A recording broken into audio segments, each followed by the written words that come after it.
জানুৱাৰীৰ 1 তাৰিখে আপোনালোকে টিভিত শুনি থাকিব মই বিটিআৰ নহয় গোটেই অসমৰ অৰুণোদয় ৰাইজৰ বাবে আৰু এটা উপহাৰ মই সেইদিনাখন টিভিত ঘোষণা কৰিম। হেল্ল' বন্ধু বান্ধৱীসকল, আশা কৰোঁ আপোনালোক সকলোৱে ভালে আছে। তো আজি ওলাইছোঁ আপোনালোকৰ বাবে এটা গুৰুত্বপূৰ্ণ ভিডিঅ'টো হ'ল যে অসমৰ মহিলাসকলৰ কাৰণে বহুত ভাল খবৰ। কিয়নো যিসকলে অৰুণোদয় ধন লাভ কৰি আছে, যিসকলে অৰুণোদয় হিতাধিকাৰী হয়, তো সেইসকলৰ কাৰণে বহুত ভাল খবৰ। তো অসম চৰকাৰে অৰুণোদয় হিতাধিকাৰীসকলক এটা ডাঙৰ উপহাৰ আপোনালোকে লাভ কৰিব, ডাঙৰ উপহাৰ দিম বুলি ঘোষণা কৰিছে। তো 1 জানুৱাৰীৰ পৰা আপোনালোকে আপোনাৰ একাউণ্টত 3100 টকাকৈ আপোনালোকে পাই যাব। তো 3100 টকা আপোনালোকে অৰুণোদয় টকা আপোনালোকে লাভ কৰিব। তো 1250 টকাকৈ আপোনালোকে বৰ্তমান পাই আছিলে, কিন্তু 1 জানুৱাৰীৰ পৰা আপোনালোকে 3100 টকা আপোনালোকে লাভ কৰিব। তো এইটো চৰকাৰৰ ফালৰ পৰা এইটো ঘোষণা কৰিছে। আমাৰ অসমৰ মুখ্যমন্ত্ৰী হেমন্ত বিশ্ব শৰ্মা ছাৰে নিজে ঘোষণা কৰিছে যে 1 জানুৱাৰীৰ পৰা অৰুণোদয় হিতাধিকাৰীসকলে বেংকৰ একাউণ্টত 3100 টকাকৈ লাভ কৰিব। তো আপোনালোকে নিশ্চয় গম পালে। আৰু এটা ঘোষণা কৰিছে যে এইবাৰ মহিলাসকলক এটাকৈ স্মাৰ্টফোন দিয়া হ'ব। তো আপোনালোকে নিশ্চয় গম পালে। তো মহিলাসকলৰ কাৰণে বহুত ভাল খবৰ। তো 1 জানুৱাৰীৰ পৰা আপোনালোকে অৰুণোদয় টকা আপোনালোকে 3100 টকা আপোনালোকে লাভ কৰিব। তো আপোনালোকে যদি অৰুণোদয় হিতাধিকাৰী হয়, তো আপোনালোকে যদি টকা পাই আছে, তো আপোনালোকে কমেণ্ট কৰি জনাব। তো আপোনালোকৰ বাবে বহুত ভাল খবৰ। তো 1 জানুৱাৰীৰ পৰা আপোনালোকে 3100 টকা আপোনালোকে লাভ কৰিব। তো ইলেকশ্যন আহি আছে, তো সেইকাৰণে এইটো ঘোষণা কৰিছে। তো ইলেকশ্যনৰ আগতে আপোনালোকে পাই যাব, কাৰণ ফেব্ৰুৱাৰী মাহত ঘোষণা হ'ব কেতিয়া ইলেকশ্যন আৰম্ভ হ'ব। তো সেইকাৰণে অসম চৰকাৰে এইটো আমাৰ অসমৰ মুখ্যমন্ত্ৰী হেমন্ত বিশ্ব শৰ্মা ছাৰে ঘোষণা কৰিছে যে 1 জানুৱাৰীৰ পৰা অৰুণোদয় হিতাধিকাৰীসকলে 3100 টকাকৈ লাভ কৰিব। তো এইটো মই কোৱা কথা নাই, আমাৰ অসমৰ মুখ্যমন্ত্ৰী হেমন্ত বিশ্ব শৰ্মা ছাৰে নিজে ঘোষণা কৰিছে। তো মোৰ ওচৰত ভিডিঅ' ক্লিপ আছে, তো আপোনালোকে এই ভিডিঅ' ক্লিপটো চালে আপোনালোকে সকলো বুজি পাব। তো অৰুণোদয় হিতাধিকাৰীসকলৰ কাৰণে বহুত ভাল খবৰ। আৰু যিসকলে অৰুণোদয় আঁচনি পোৱা নাই, তো আপোনালোকেও টেনশ্যন কৰিব নালাগে, আপোনালোকে লাভ কৰিব। আৰু নতুনকৈ অৰুণোদয় এপ্লাই আৰম্ভ হ'ব, তো তেতিয়া আপোনালোকে এপ্লাই কৰিব পাৰিব। তো আপোনালোকে টেনশ্যন কৰিব নালাগে, নতুনকৈ আৰু বহুত অৰুণোদয় হিতাধিকাৰী দিয়া হ'ব, বহুত দিয়া হ'ব। তো কিমান দিয়া হ'ব আমাৰ অসমৰ মুখ্যমন্ত্ৰী হেমন্ত বিশ্ব শৰ্মা ছাৰে নিজে ঘোষণা কৰিছে। তো আপোনালোকে সকলো ভিডিঅ'টো চালে আপোনালোকে বুজি পাব। তো যিসকলে পাই আছে অৰুণোদয় হিতাধিকাৰী, যিসকলে অৰুণোদয় টকা পাই আছে, তো সেইসকলৰ কাৰণে বহুত ভাল খবৰ। কাৰণ 1 জানুৱাৰীৰ পৰা 3100 টকাকৈ লাভ কৰিব। তো আপোনালোকে যদি এজন অৰুণোদয় হিতাধিকাৰী মহিলা হয়, তো আপোনালোকে কমেণ্ট কৰি জনাব।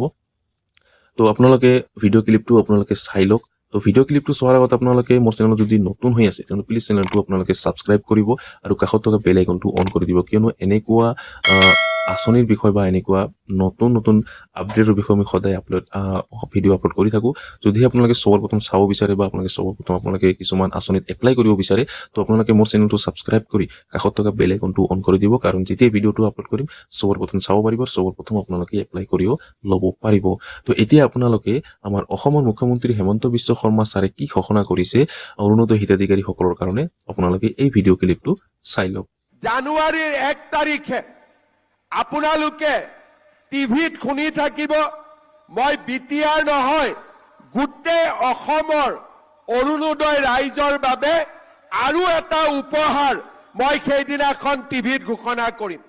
ডাঙৰ উপহাৰ হ'ব আৰু আপোনালোকৰ বিহু ভাল কৰি হ'ব।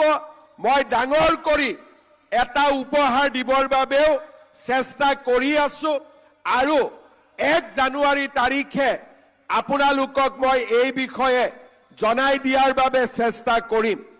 শ্ৰদ্ধা ৰাইজ, আজি আমাৰ ৰাজ্যখনত 38 লাখ মহিলাই অৰুণোদয় আঁচনি লাভ কৰে, 1250 টকা মাহত লাভ কৰে। আৰু এই অৰুণোদয় আঁচনিৰ কাৰণে আজি আমাৰ মহিলাসকল শক্তিশালী হ'ব পাৰিছে।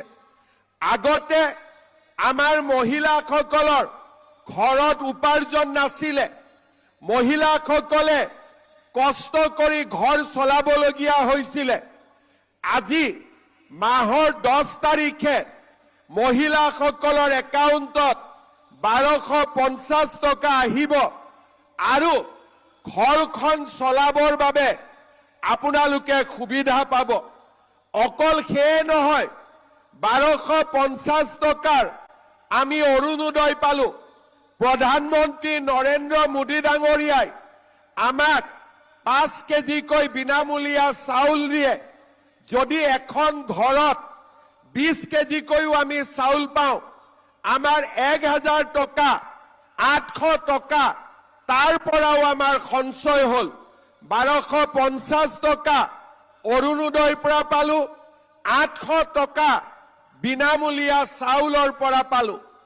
এতিয়া মই যেতিয়া সৰু আছিলো, গাঁৱত দেখিছিলো যে ঘৰত যদি কোনোবা অতিথি আহে, ঘৰত চেনি নাথাকিলে আমাৰ মায়ে কাষৰ ঘৰৰ মানুহৰ পৰা চেনি খুজি লৈ আহে যে 1 বাটি চেনি দিয়ক। আকৌ যেতিয়া মায়ে চেনি পাব, বাটিটো ঘূৰাই দিয়ে। তেনেকে আমাৰ গাঁৱৰ মানুহে ওচৰ চুবুৰীয়াৰ পৰা বিপদত পৰিলে দালি আনে, নিমখ আনে। এতিয়া আমি আপোনালোকৰ কষ্টবিলাক নোহোৱা কৰি দিছো। অৰুণোদয় 1250 টকা, বিনামূলীয়া চাউল। এতিয়া আপোনালোকে 117 টকাত 1 কেজি দালি পায়, 1 কেজি চেনি পায়, 1 কেজি নিমখ পায়। কিনিছেনে নাই আপোনালোকে? কোনে কোনে কিনিছে হাত দাঙক। বাপৰে, ইয়াতো সকলোৱে কিনিছে। এটা কথা মোক উত্তৰ দিয়ক, দালিৰ কোৱালিটিটো ভাল নে বেয়া? অলপ ডাঙৰ কৰি ক'ব লাগিব, ভাল নে বেয়া? চেনিৰ কোৱালিটিটো ভাল নে বেয়া?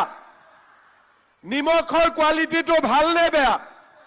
কিন্তু 117 টকাত আমি 1 কেজি দালি পাওঁ, 1 কেজি চেনি পাওঁ, 1 কেজি নিমখ পাওঁ। কিন্তু ৰেচনৰ দোকানী আমাক 3 টকাটো ঘূৰাই নিদিয়ে, 120 টকা ল'লে। হয় নে নহয়?